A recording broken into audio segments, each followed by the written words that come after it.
The 1960s era Hohner Pianet is a quirky electromechanical keyboard that often gets a mixed rap.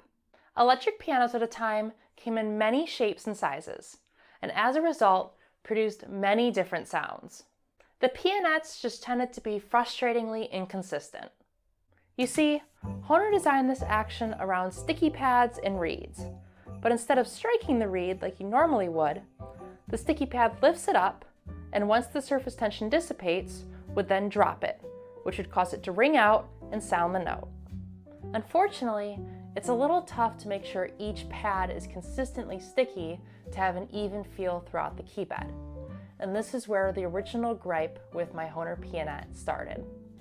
When I got my first Pianet N, I didn't try changing the sticky potential on any of my pads, and just chalked it up to the keyboard having a clunky, but still fun sound.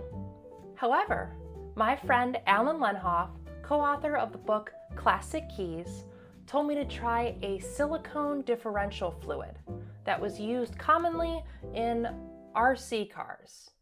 He said that using this on the sticky pads could even out the feel and the stickiness across your keyboard. So all I had to do now was wait for another Pianet to give it a try. So about a year later, I was doing my midnight scroll on Facebook Marketplace when I came across a $500 Pianet N only a few hours away from me. I messaged him that night, or morning, and surprisingly arranged a drop-off at my front door the same day, 11 a.m. Now, despite being deceptively simple, it was no match for the water that once sat in it, as revealed by the heavy rusting and watermarks on the inside. Because of this, the amp needed quite a bit of work as it came to me completely non-functioning. Once the amp and electronics were settled, my biggest hurdle was now finding replacements to the old sticky pads. Now, what makes some people prefer the earlier N model as compared to the later and more available T is its foam pads versus the later rubber pads. The rubber tips tended to produce a more bell-like tone, which lacked the low-end growl the N gave. If you listen to your left ear on the Beatles' I Am the Walrus, you'll hear the N in all of its glory with a little bit of vibrato.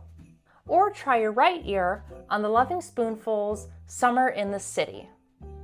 Now, the problem that myself or any new Pianet N owner is going to face is the lack of replacement foam pads that were normally supplied by Ken Rich.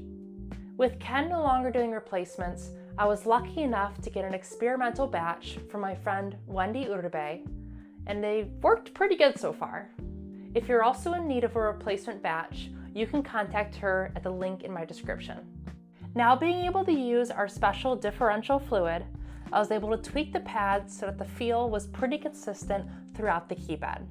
Just a little dab of the liquid on the pad should be enough to give it more pull so it releases the reed higher and thus giving you a louder volume on that key.